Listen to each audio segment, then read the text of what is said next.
Well, welcome to everybody that is here with me live and taking the time, as well as people that are going to be watching the recording. My name is Brenda Holder, and I am a transformational and spiritual coach, as well as an EFT practitioner and a breathwork facilitator. But I think that really is important for me to share with you is that I'm just a human being working through this journey of life. And I am very grateful to be a mom of two grown boys, and I've been married for over 25 years. I spent a lot of my career working in mental health, so working with children and women like myself. And I will share a little bit about my journey in that area, but that was probably when my mental health was the worst, when I was working in mental health. So that may be surprising, or it may not be surprising to hear, but yeah, I was not aware of what I was doing. I wasn't supporting myself, taking care of myself was not a priority, or I didn't know how to do that. I was actually very actively in the cycle of people pleasing. So for me, this has been a journey. It's been a long process of like really working on myself. And it's been really not easy, but it's been so worth it. So I'm really excited to share with you how we can step into our power and start feeling more peace and more ease and more confidence. Sure. All right. And if anybody can give me a thumbs up to let me know they see my screen, they see the slides. Thank you. That's wonderful. So this is what it's about. This is about stepping into our power. And, if you are here for whatever the reasons are for you, maybe people pleasing isn't something that you're struggling with. For me, it took me quite a while actually, to realize that I was people pleasing. I just thought I was being a good person and I was being very helpful and I was doing it all the time until I got really sick. And that happened very frequently and very different times of my life, and didn't really have any support other than kind of my immediate family. But yeah, it was really a big eye-opener for me to see like, wow, I've been giving all this out and I'm not getting a lot back. So I will explain a little bit as we go about that. So this is a quote that I found, and it really hit home for me, is your worth is not measured by how much you do for others, but it's defined by how true you are to yourself. And that really landed for me because I was really measuring my worth on how much I was doing for others. And it wasn't even a word I was really even associating with. But when I started to do more of my inner work, I recognized that, oh boy, my self-worth was really in the toilet. And I was like, but I'm doing such a great job. I'm so helpful. This is how I'm measuring my worth, my value. People like me. I'm a good girl. And that was sort of like a big wake up for me. Is like, nope, it's how you are measuring your worth. So this is what we're going to cover today. I've got lots to share, and we're going to talk a little bit about what is people pleasing. The second part is about the psychology of people pleasing, some of the root causes and conditioning, and how it holds us back. Then part 3 is reclaiming your power, tools to support your nervous system, rewriting your inner narrative. And then part 4 is how we can integrate and take some action here. Create an action plan and next steps.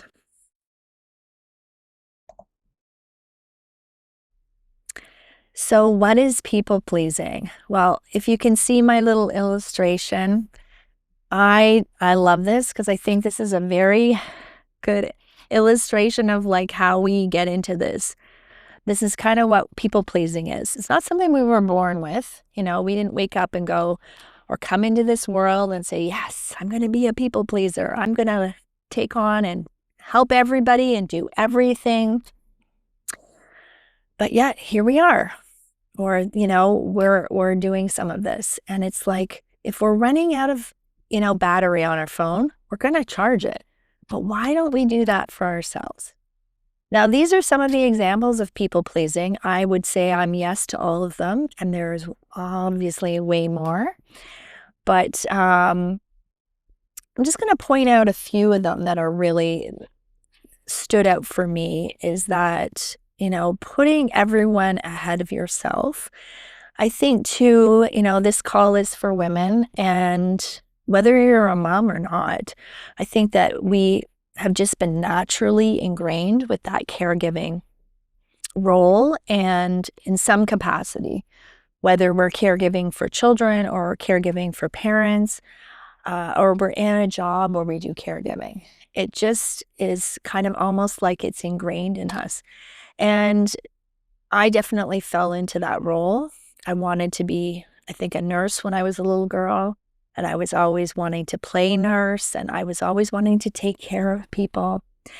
I think too, for me, when I started to have health issues, it was when it really started getting me thinking about, like, how am I showing up in my life? I was running around literally with kids, with working full time. My husband worked shift work, so there was a lot of juggling and wasn't in tune at all. Very disconnected from my body, but always like if somebody called, I was making sure I'd be there for them, but not making sure that I was there for myself. And it became a real eye-opener for me when my dog is trying to come in. When I had what is referred to as unknown health issues. I don't know if you've ever experienced this, but basically they can't find a diagnosis. And it was, often very scary because at times it felt like I was maybe having a stroke because I lost my ability to speak. And it lasted for, several hours. Sometimes it was like a couple of days. And, they would do all the tests and like everything was normal. So fortunately for that, I was okay. But the unknown part was still so hard to handle. And I'm hearing that this is happening way more often for a lot of people, is that they are struggling with these unknown health issues and nobody really has any answers. Sorry, my dog is there. Go ahead. Go on. Likes to be part of it. So that's, I think, I wanted to point that out because even when I've dealt with a few clients, they are having a variety of different health issues and they aren't really getting any answers. And so I think that that's something that can be playing a role when we're always giving away our energy to other people. We're actually not replenishing our own energy. And I think sometimes too is we struggle to know how to do that. So I'm going to share with you how we can.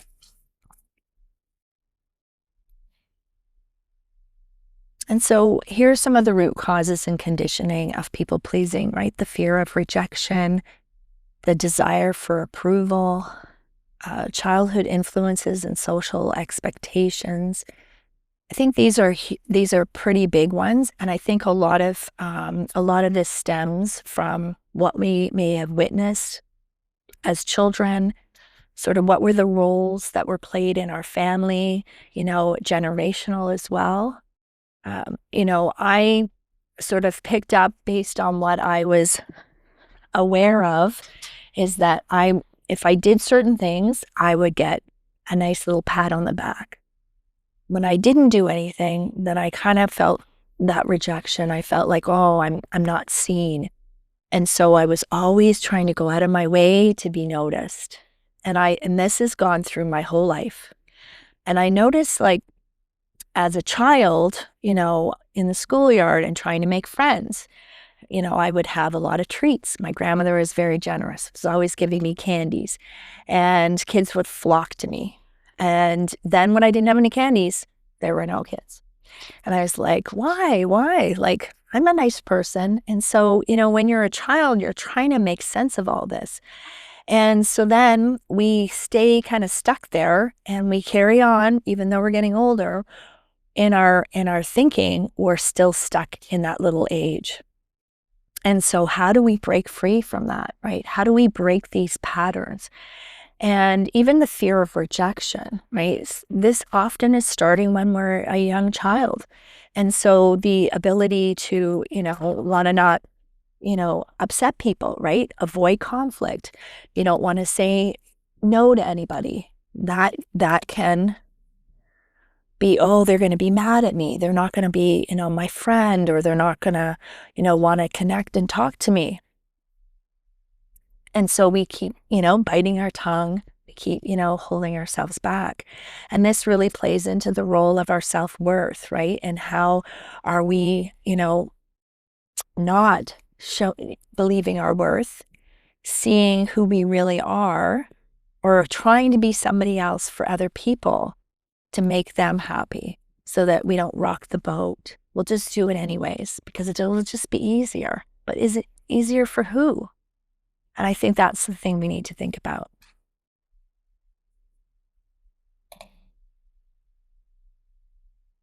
So how does this hold you back?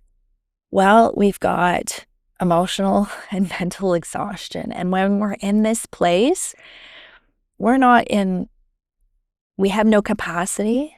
We're not available really for anybody.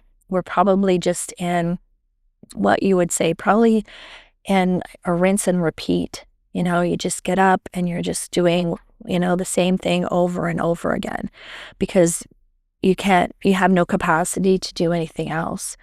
I think this also falls into like when we are disconnected from our body. I don't even know how I feel. We're probably living in more of that fight or flight. So the hypoarousal, which I'll talk about a bit more in a minute, but then also in dorsal where we're very numb. So if it's like, I don't even know how I feel, I'm just so tired. This is really, I would say, falling into that burnout.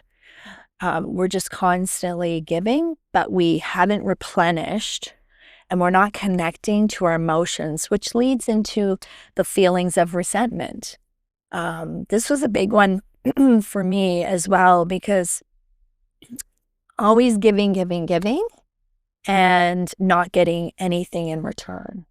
And that, I think, is where we start to build up these emotions. But what happens is we end up pushing them down, shoving them in our body, and they stay there until we deal with them. And when we're showing up in these ways, we're not authentic.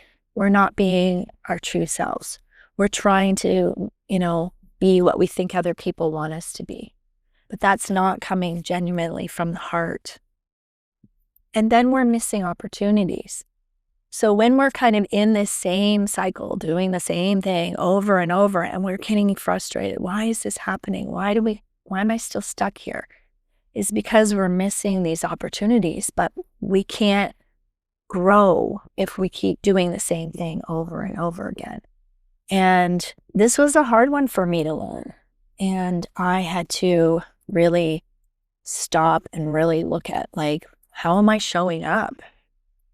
And it hasn't been an easy journey, but it's been so worth it because I can now stand in my light. I can step into my power and feel good about myself and not feel like I'm pretending to try and be somebody else, where that was what I was doing so much of my life, and trying to, appease other people, especially my extended family, friendships. I've had to let go of a lot of that because they were seeing me in that way. And even though I was trying to show them through conversation, that's not how I work anymore, that this is kind of, I want to have a conversation.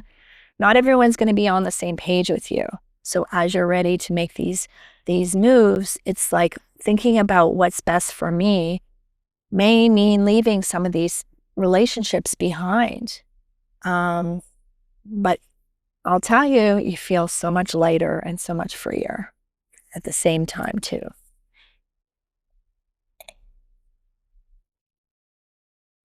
So I don't know if you're familiar with this diagram, but this is what's called the window of tolerance. And this is where we're looking at our nervous system, how our nervous system, our body is functioning with stress, with life. And basically, we have three areas. We have what I mentioned before is up at the top is your hyperarousal. So you've got your fight or flight. This is where your body, your brain in particular, is always scanning for safety. It's in protective mode, and we're either reacting like we're on guard, or we're just kind of like running away, like it's just too much. And this is very exhausting for the body because the body is releasing like tons of cortisol when we're in this fight or flight. And I hate to say this, but I think this is, just the reality of where we're at in the world right now, is that we're more living in this cycle of fight or flight than we aren't.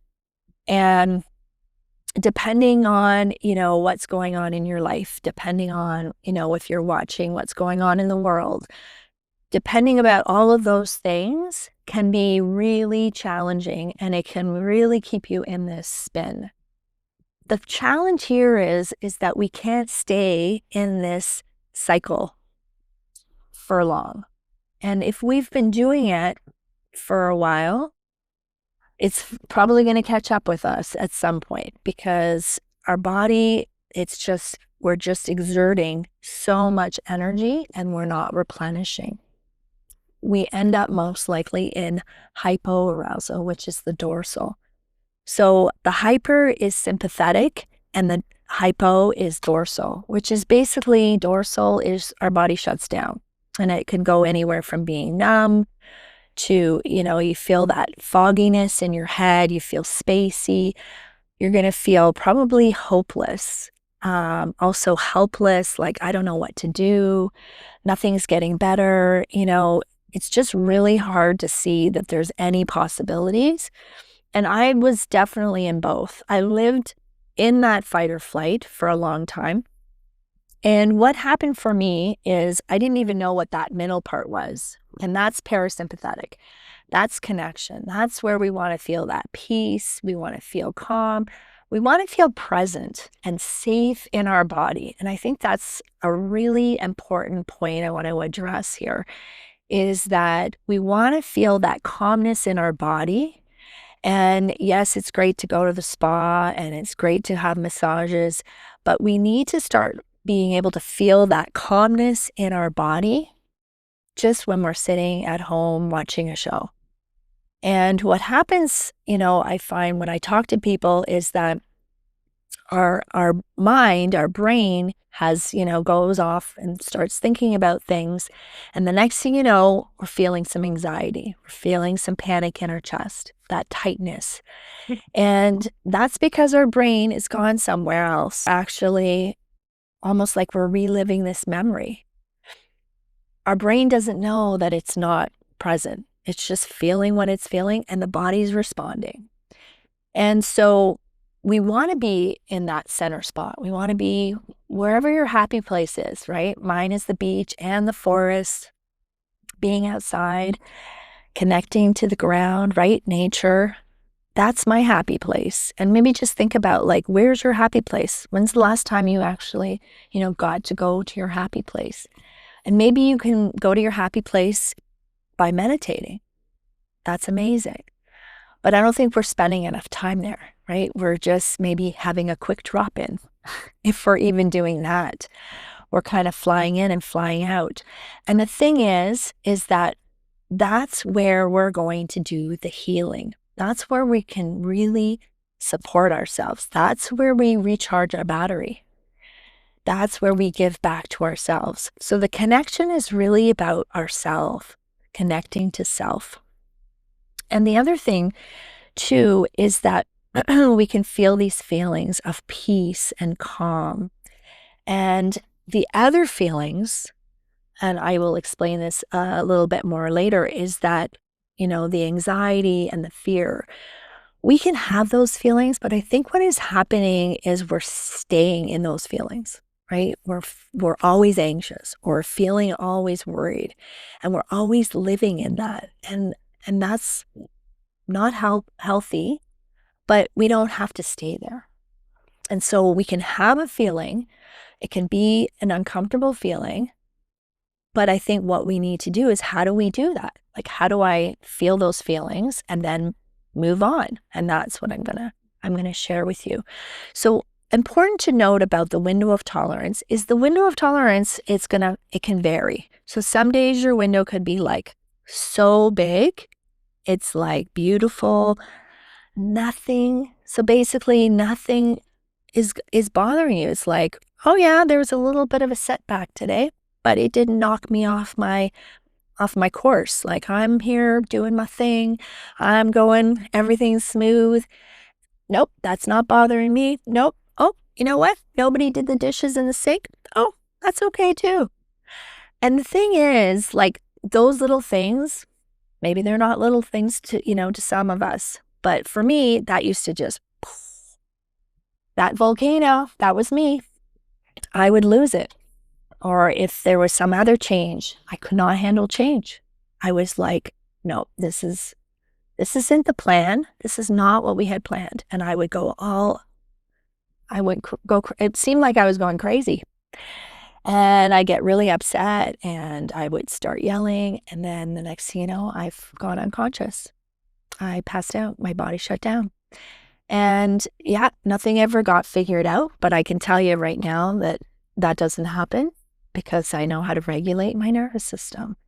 And so the key here is that when we have these feelings, that especially these more intense feelings up in that fight or flight, we need to learn how to support that, right? We need to feel those feelings, but in a regulated way, not all over the place, like we're running around like a crazy woman.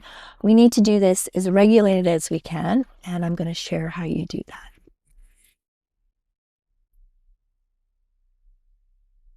So if you're not familiar with tapping, then I am so excited, because this is probably one of the best tools out there for emotional regulation. And the reason for that is that it is easy, it's free, and anybody can do it. It doesn't matter who you are.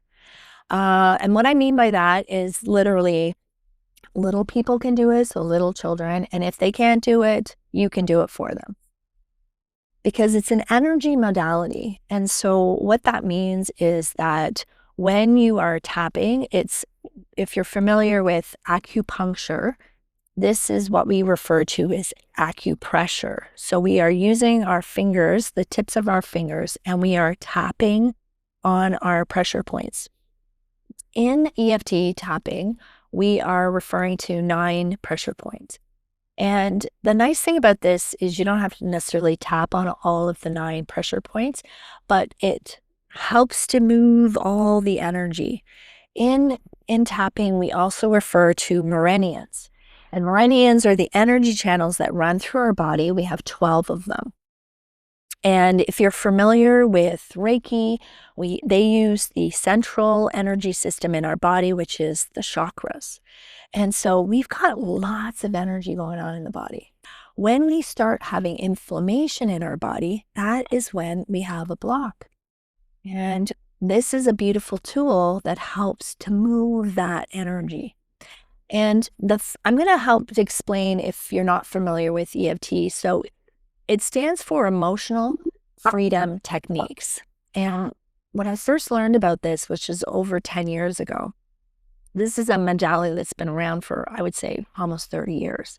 And what's cool about it is it's continually developing. They're doing research Unfortunately, not in Canada, but a lot in Australia. There is a psychologist who is really passionate about this modality. And she's been doing a ton of research. And a lot of her research has been showing how effective EFT is. It lowers your by 40% just by tapping. So you don't have to go and do anything else, but your tapping is actually lowering your cortisol levels, which is huge, right? Which is what actually helps to regulate. When you're having a lot of cortisol, that's when the body is very stressed, that hormone. We don't want to be overloading that in our system. But also, they're doing a lot of research on depression, PTSD, food cravings, phobias, weight loss. There's like so many. So the F is for freedom. So it's really teaches you how to feel the feelings, especially the uncomfortable ones, without feeling all, disrattled. Like, now I'm muted. Okay. Can everybody hear me now? Okay, great. Okay, so getting back to, so there's a lot around EFT. And I'm obviously only going to be able to cover a little bit today. But what is important is that it is very easy to use. It's a very gentle tool that actually helps you to get back into your body safely and gently. And that's really important because when we're doing this work, when we're connecting to these parts of us, people pleasing, it can be a lot. It can feel like we're stirring up the pot a little bit. And what I want to do for you today is just to go through a little bit of tapping and breathing to show you how easy and how gentle this is. And I'm just going to invite you to join me because the best way to experience this is to do it. And the other thing too is that I'm going to just invite you, if you have any paper or a journal beside you, is to just write down if there's anything that you're feeling, if you have any thoughts coming up for you, just from what I've shared so far, maybe just write that down, before we begin. And then we'll check in afterwards to see how that feels for you. So when we tap, we are tapping. The first place we're going to start is at the side of the hand. It doesn't matter which hand you use. It can be left or right. So I tend to tap on my left hand. I'm a right-handed person. But you find out what feels right for you. So just below your baby finger, you're just going to gently tap. I use all 4 fingers. And I don't know if anybody is lying down. You can still lie down if you are, but I often recommend it's good to have your feet on the ground so that you feel some ground, you feel connected to the ground, you feel grounded. And this also helps feel even more grounded. So, you've got your feet on the ground and we're also connecting upwardly here on our hand. So I'm just going to invite you to take a nice breath in through your nose as we're tapping, and then exhale it out through your mouth. And if you feel like you need to sigh, like any sound wants to come out, everybody's muted except for me. So by all means, let any sound go. So take in a nice breath in through your nose and then maybe sigh it out. I'm noticing my shoulders are feeling a little bit lighter. And maybe just notice anything in your body. Now take another breath in, keep tapping, and then breathe it out. Now we're going to move to the eyebrows. You can do both eyebrows. The eyebrows, you have like a little bone there. So you're just gently tapping. I usually use 2 fingers. You can use 1 or 2. And just take a breath in and breathe it out. And now we're going to move to the side of the eye. So just following from your eyebrows, go to the side of your eye, just gently tapping. Take a breath in and breathe it out. Then we're going to follow that around to under the eye. So there's a bone right there. Just gently tapping. Take a breath in and breathe it out. And then move to the nose. I usually just use one hand, just gently tapping as you take a breath in and breathe it out. Now we're going to move to the chin. So just gently tap as you breathe in through your nose and breathe it out.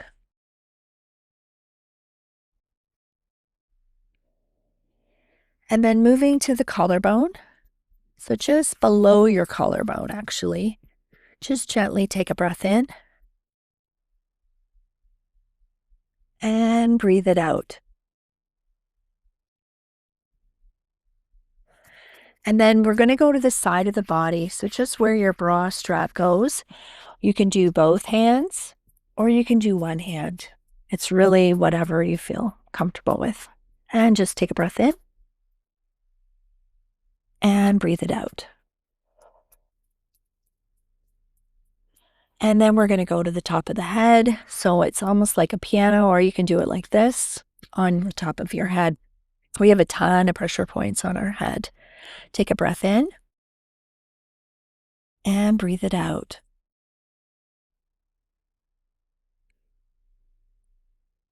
Beautiful. Now we're going to do one more round, but I'm actually going to stop sharing my screen for a second. And then you can maybe see me a little bit better. So this time what we're going to do is we'll just do a clearing breath. And the breathing is really important when you're doing tapping because it's helping to move that energy even more. So the tapping is helping to loosen things up, and then the breath is actually helping to carry things forward. We're just doing breathing and tapping. Now, this one I'm going to show you is called press and release. This is very helpful for anybody that is neurodiverse.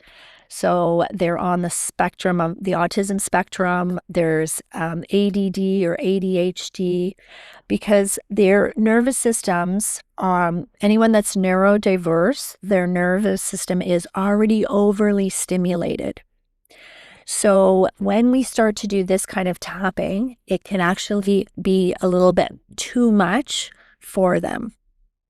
And the press and release that I'm going to show you is a lot more gentler, and you can see what one you like the best for yourself.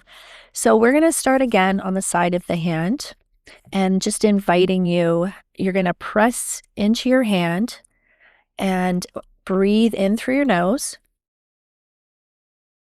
And then as you exhale, you're going to release from your hand. Okay, let's do that again. So press into your hand, take a breath in. And then as you release, breathe out. Great. Let's do that one more time. Press in, breathe in. And as you breathe out, release. Now we'll move to the eyebrows. So you're going to just gently press, take a breath in.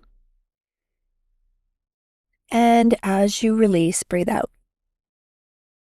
Okay. Side of the eye, just gently press, take a breath in. And as you breathe out, release. Under the eye, take a breath in, press. As you breathe out, release.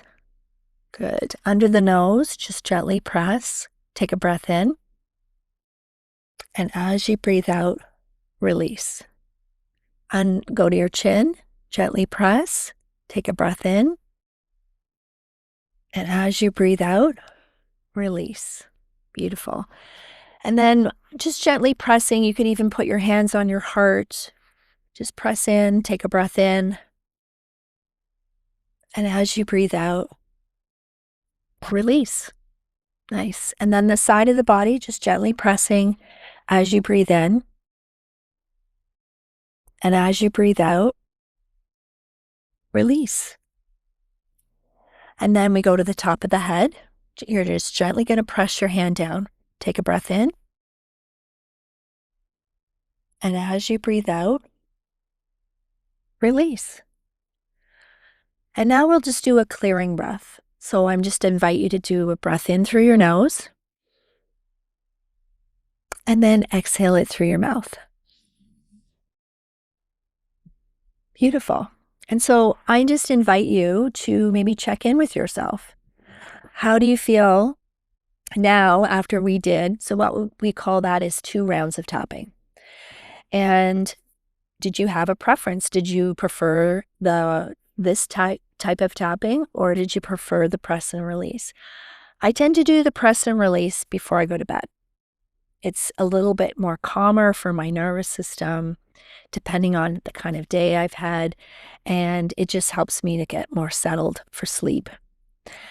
I do a lot of tapping. So this is ingrained like me breathing. I tap, I breathe, I walk, I tap. It's part of me now. And, creating new habits takes time, but this is probably one of the habits that I've been able to incorporate very easily. One of the ways that I do my tapping, another one is finger tapping. And I do this a lot when I'm walking. When I go outside, I used to connect to my phone and I'd listen to a podcast or listen to, some music. But what I've learned is that it actually is more beneficial for myself to not be plugged into any technical devices, because I think we're always plugged in personally. We need to actually go outside and we need to put our feet on the ground and we need to start breathing in that fresh air. And the more we can do that and the less we're on our devices, even though I'm very grateful you're on today, that's another way we're going to get grounded. That's another way we're going to feel regulated. So oftentimes, if I'm feeling, I've got my stuff and I'm feeling my emotions, I will work through a lot of my stuff when I'm walking my buddy Duke. I'm finger tapping. I'm always finger tapping when I'm working through my stuff. And the reason I'm doing that is because I'm keeping my nervous system calm.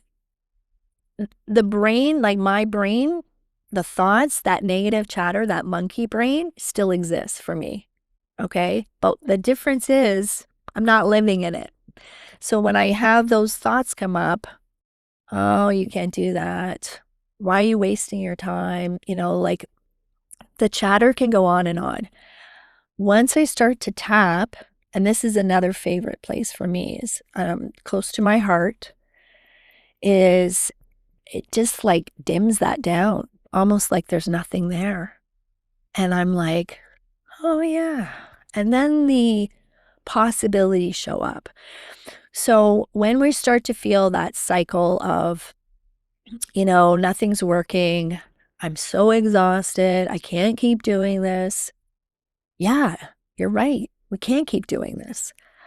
But maybe if I start to take even 1 minute of tapping and breathing to start your day, you'll be surprised how much of a difference it'll make. And the thing is we want to make change, but often we're so impatient. We want to do it. We want things fast, right? But the reality is slow and consistent is how it's going to work. We'll see way more results. We'll notice our body is responding better. When we do a lot of things at one time, you're actually throwing your nervous system into chaos. It's way too much for your nervous system. And that sets us back. So that's something to think about. It's like when we're doing a lot of therapies, for example, I'm going for chiropractor, I'm going for massage, I'm going for maybe Reiki. All of these things, they're all really great, but they probably are a little bit too much on the system, on your nervous system. And the other thing too is that we got to stop being in our head and get into the body. Get into the body. And it's starting off slowly, right? Even just tapping and breathing is where you start. And then we look at how do we incorporate? how I'm feeling. How do I work with some of these emotions that are really draining me? And it's a step-by-step process. Okay, I'm going to continue to share my screen.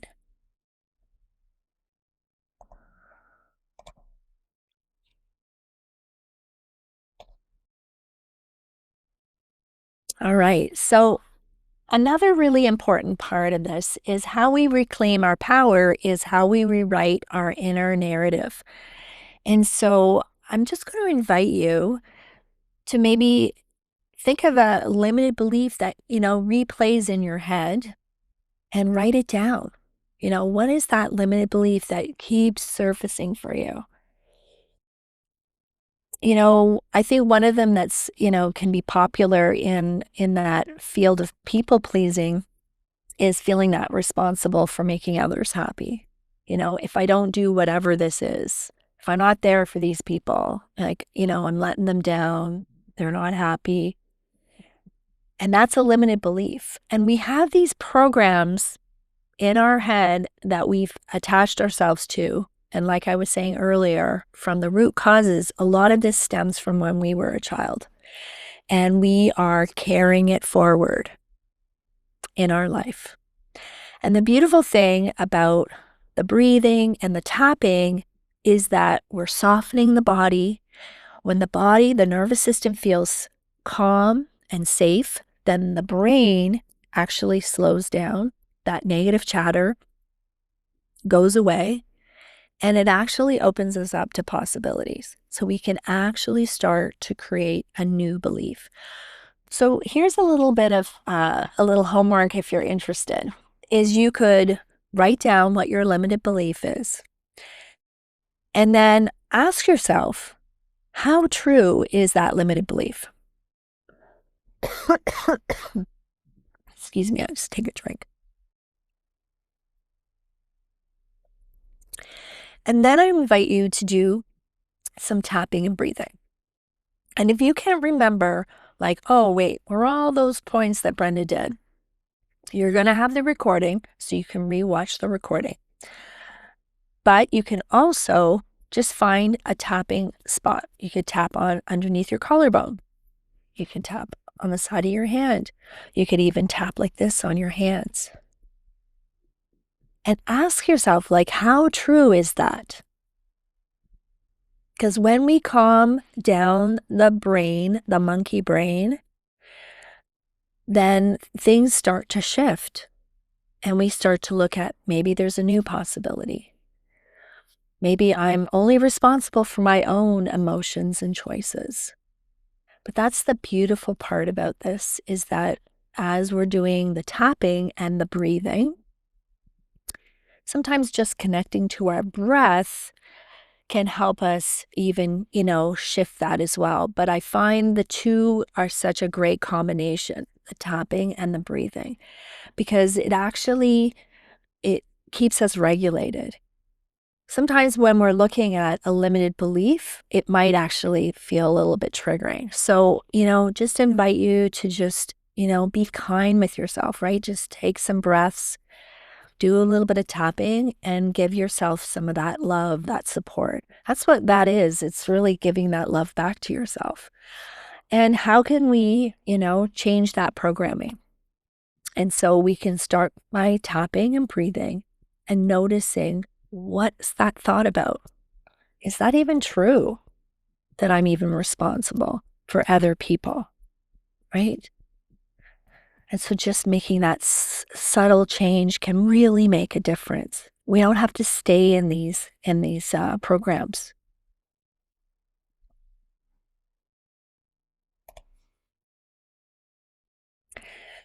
So when we start to, support ourselves and work on addressing what we're feeling, and it's like, okay, yes, I keep showing up in these ways. How do I now, take some action? That's kind of the next step, right? And how do we integrate this? So here's another little piece of, homework that can be helpful, right? Is to create an action plan. What you want to do is, what's one step that you can take for yourself So I mentioned this at the beginning or a little while ago, is you could even do like 1 minute of breathing and tapping. And I know there's been like tons of research. So if you're somebody who likes the research around, doing some of these activities in the start of your day can make such a difference for how your day goes. And you can reset yourself, even like, oh, the day didn't go so well. I'm going to take a pause and I'm going to reset myself. But what's one step you can take for yourself? Nobody else. And whether you do 1 minute to 5 minutes, but I recommend that you start small. And I'm going to give you an example. I was listening to a podcast, and it was actually Mel Robbins had a doctor on, and he was talking about exercise. And this has been something that I have been struggling to do.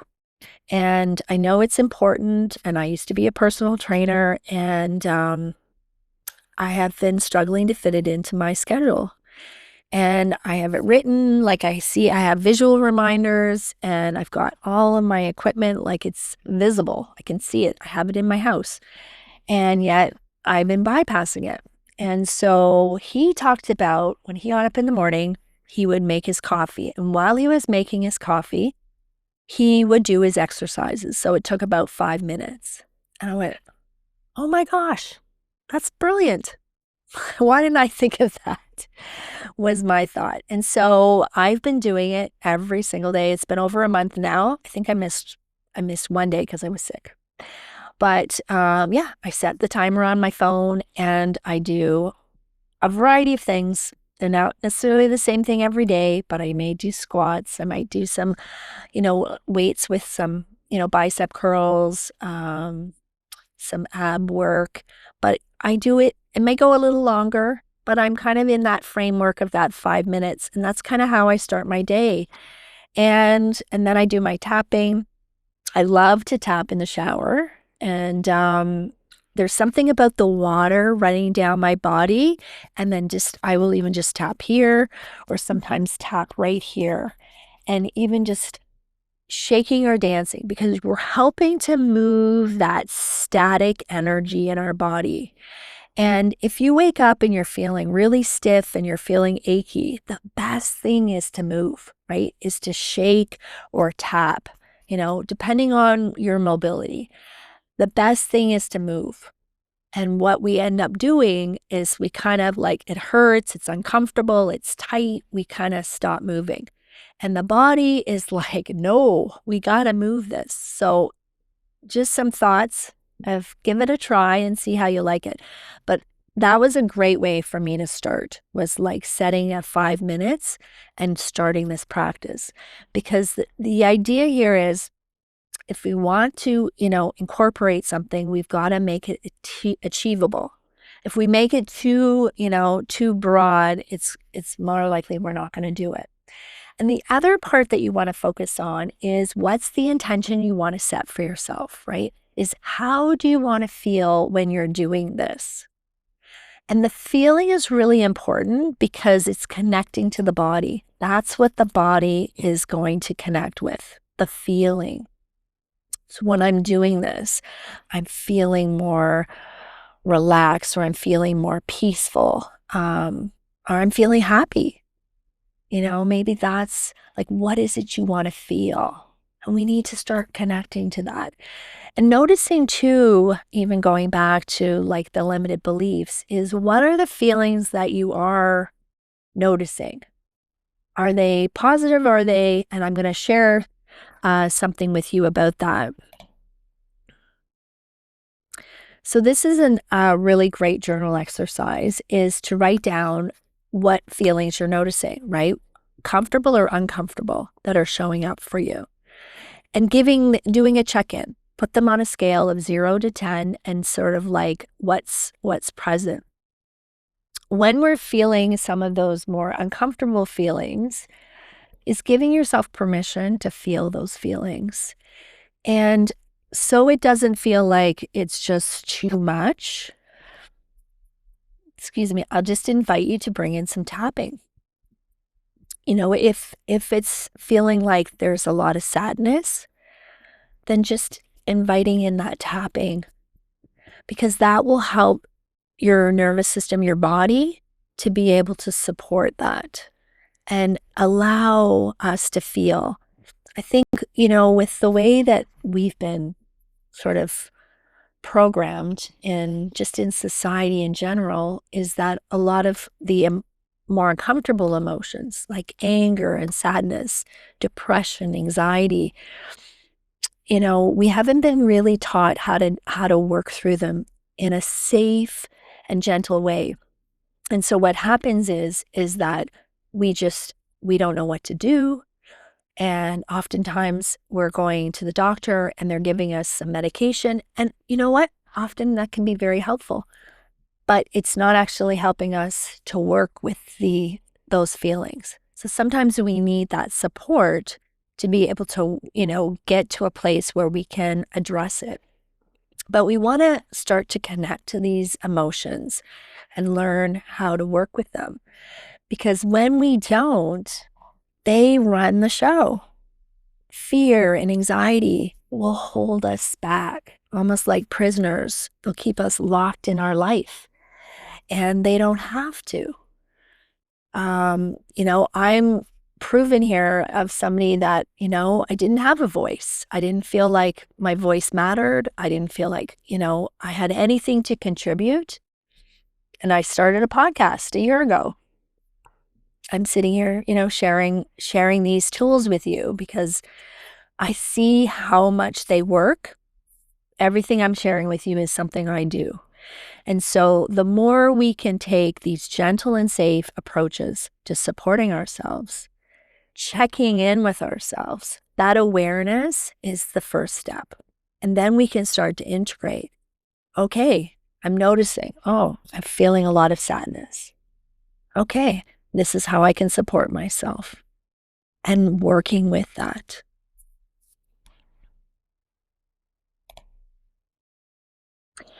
So this leads me to my online course that I'm going to be launching in about a week and a half, which is on Tuesday, April 29th. And this is an online program that will be available. It's recommended that if you can attend the live calls, there'll be 6 live calls, but if you can't, you're still going to benefit from the recordings. And what we're focusing on is the 3 pillars of stepping into your power. And each pillar is going to be working on specific themes. So the first pillar is focusing on kindness, and this is building a foundation of self-care practices that will help to support your nervous system in a safe and gentle way. So this is a lot of what I've talked about in this presentation, is how do we implement these tools and start our foundation. It's easier to do things with some support and some structure. So week 1, we'll be doing self-care, and you will be receiving 2 types of meditations, tapping meditations. One is for regulation and one is a reset. Then week 2 is mind and body connection. So in the second week, we're going to start to look at how do we start connecting to the body? What are some of the sensations that the body is showing us that maybe we haven't been paying attention to? And then I'm guiding you on how to do that in a gentle and safe way. And the beautiful thing about the coaching calls is that we are actually having live calls, so you can have the opportunity to work one-on-one in a group setting with me, which is beautiful, and everybody's benefiting from what's called borrowing benefits. So everybody's getting the opportunity to borrow benefits, even though maybe that isn't your particular issue at that particular time. But it's amazing how it has a ripple effect, and you can relate to a lot of what's going on. We're often very much alike in so many ways, and we're dealing with things in so many of the same ways. And so this is such a beautiful way to support that. Now, the second pillar is on compassion. And this is creating a gentle and safe space of self-discovery to begin to learn about the parts of you and start to hold a kind, compassionate, and loving space for these beautiful parts. So these are the parts I was talking about at the beginning, your childhood parts. So we call those inner child parts. We have shadow parts. So those are the parts that we've put in the background, like shame and guilt and resentment. We've like hid them back there. And I can help guide you on a journey of learning to connect to these parts of you in a very kind and compassionate, loving way. These parts of you are trying to connect with you, and sometimes they're coming up in really intense ways. And how I show you how to connect to them is transformational. The self-reflection is how you work with these parts of you and how you can start to build a connection and relationship with them. So when something comes up, like people pleasing, you can then have almost like you're having a conversation with these parts of you. And this is something I'm so passionate about. It has transformed my life. Even just to do this presentation with you, I had to connect to my people-pleasing part. It was very activated. It didn't want to have this conversation with everybody. And I had to make sure that we were on the same page. And so it's almost magical. This working with these parts of you is really powerful, and it can just be so transformative. And the thing is, we don't have to stay stuck in these places. And so when we start to connect to these parts, it's almost like it eases away. Everything that's tight and all the tension in our body just eases away. And then the third pillar is love. And this is the integral part of the integration process. To learn how to feel and show love to ourselves is when we fully step into our power of true authenticity. So we are focusing on week 5 in that third pillar is shifting your mindset. So I appreciate that, learning this today in the masterclass is great, but how do I work through this? And so this is where this course is going to be so beneficial because you've built a foundation. You've now got some compassion for yourself, and you're now able to really start to make those shifts with the mind and what is coming up for you. That programming that you stay attached to, we can start to let it go. And then week 6 is we're embracing our authentic power. And this is where we start to build our assertiveness, our confidence, and really seeing what needs and values are for ourselves. So this course is going to be online, and it's going to be set up in a structure that you would be able to access it whether you come to the live call or not. Right? But there's so much benefit. The live calls will also be available in the portal. And the way I'm setting this up is it's going to be on a sliding scale fee.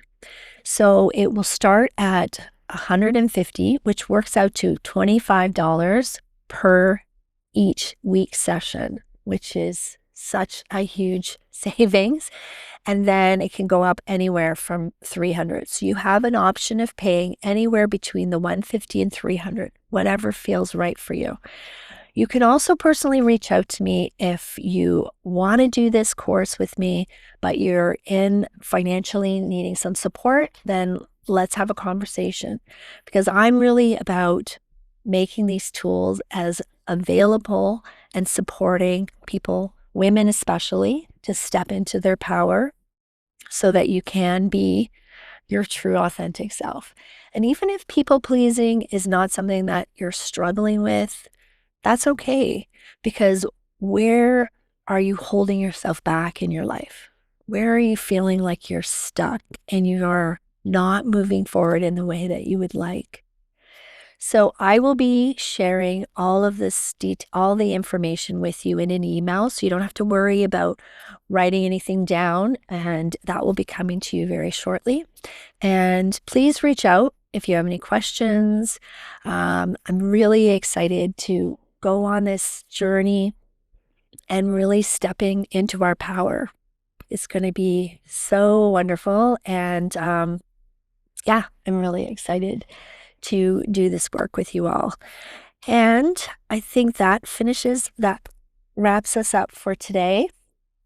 If you have any questions, please feel free. You can either unmute or comment in the chat.